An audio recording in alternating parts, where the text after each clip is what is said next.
You want to hear more of that sad fake news that the lying media have made up about me? They say that I've been playing golf more often than President Obama, who frequently neglected the American public in the pursuit of his own leisure. And it's just not true. I never play golf. Never! What I do make sure of is that I have time for inspecting my golf courses. I am the best in the world at inspecting golf courses. You can ask anybody and they'll tell you. So you're being a great president and protecting your financial interests. I'd say that's the best presidenting I've ever seen. I better get a move on. I still have 4 holes to inspect today.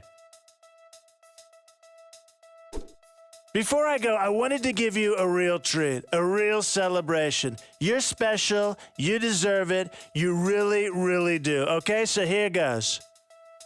I'm the best. I'm really, really great. I'm the best at being great.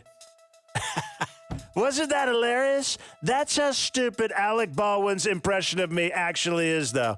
That was me impersonating Alec Baldwin impersonating me. Unbelievable, right? Sad.